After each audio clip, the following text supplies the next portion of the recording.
यदि आज इस किले के भाग्य में पराजय और महारानियों के अपमान की ही संभावना है, तो हम अपने ही हाथों इस जीवन का अंतिम वाक्य लिखेंगे।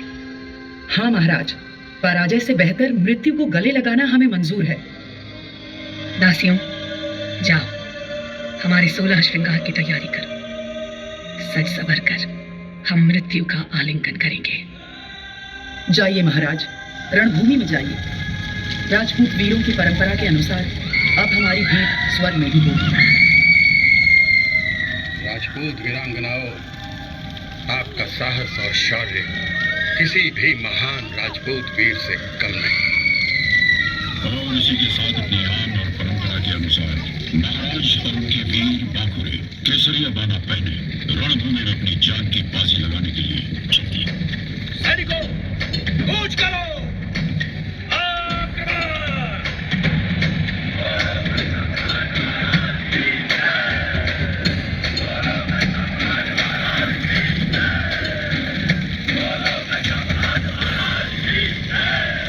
दिल्ली में तख्त ताज पलटते थे तो असर ग्वालियर पर भी पड़ता था।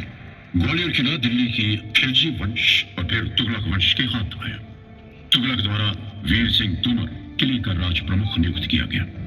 वीर सिंह ने शीघ्र ही अपनी स्वतंत्रता की घोषणा करके तोमर वंश की सत्ता की स्थापना की। तोमर वंश ने ग्वालियर पर लगभग 200 सालों तक राज किया।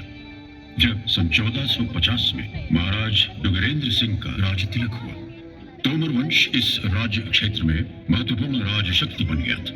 1486 में तख्त पर एक राजा बैठे। उनमें एक महान शासक के सभी गुण थे। महाराज दक्ष शासक थे तो निपुण राजनीतिज्ञ भी।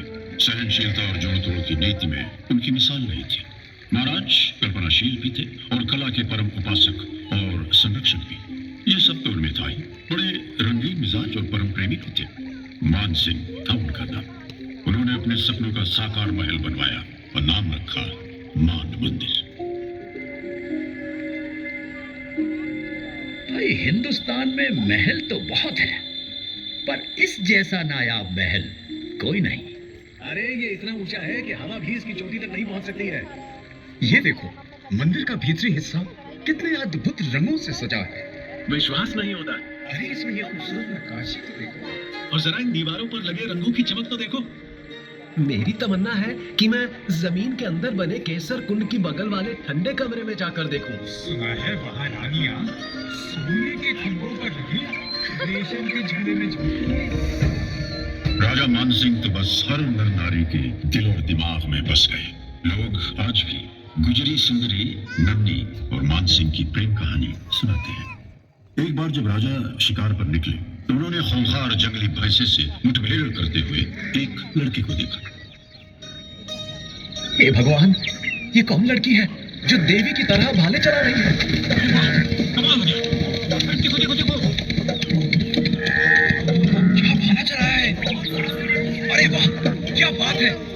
कितनी ताकत है इसमें, कितना कमाल कर दिया इस लड़की ने। अरे हमारी नंदी का क्या कहना। अरे चुप करो, महाराज आ रहे हैं, सावधान। वाह, शाबाश। उस लड़की को हमारे पास लाया जाए। बहादुर और सुंदर लड़की, तुम्हारा नाम क्या है? मेरा नाम नन्ही है महाराज। लड़की, अदब से सिर झुका। तू महाराज से बात कर रही है। इसे ऐसे ही रहने दो। लड़की, तुम बहुत सुंदर हो। तुम्हारे लिए ये नन्ही नाम ठीक नहीं है। मैं तुम्हारा नाम मिर्गनाई नहीं रखता हूं, हिरनी सी आंखों वाली लड़की। हम तुम्हारी वीरता से अत्यंत प्रभावित हुए हैं और तुमसे विवाह करना चाहते हैं। ब्याह के लाने मेरी कछु शर्तें हैं। तू का महाराज नहीं पहचानी? इनके सामने नजरें झुका के आदर से बात कर। शांत, आप बीच में मत बोलिए। हाँ, हम तुम्हारी शर्तें सुनना चाहेंगे। बताओ। महाराज, पहली शर्त, मैं न तो पर्दा में रहूंगी और ना ही एक ही महल में दूसरी रानी के संग। ठीक है। दूसरी शर्त, हमारी साख नदी ही हमारी शक्ति को कारण है। यो नदी को पानी भी हमें ग्वालियर में चाहिए होगा। तीसरी शर्त, मैं हमेशा आपके साथ ही साथ रहूंगी और हर जगह आपके साथ ही चलूंगी, चाहे युद्ध ही क्यों ना हो। आप जहाँ जहाँ जाओ मैं भी संग ही रहूंगी। मंजूर। राजा मान सिंह ने नन्ही की सारी शर्तों को मानते हुए उसे नए नाम से रानी मृगनयनी घोषित किया।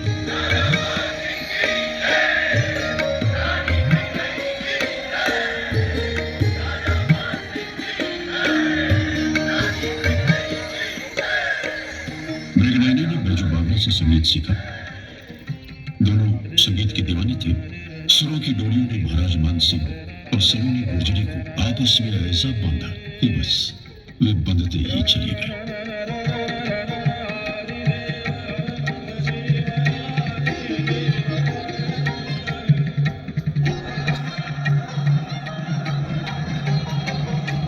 ग्वालियर किले के गिर्द घेरा डाल दिया।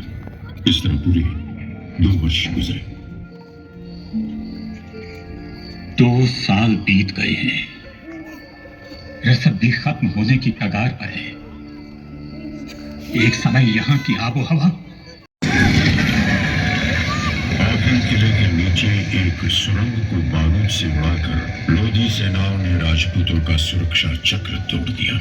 लोधी सेना किले में दाखिल हो गई।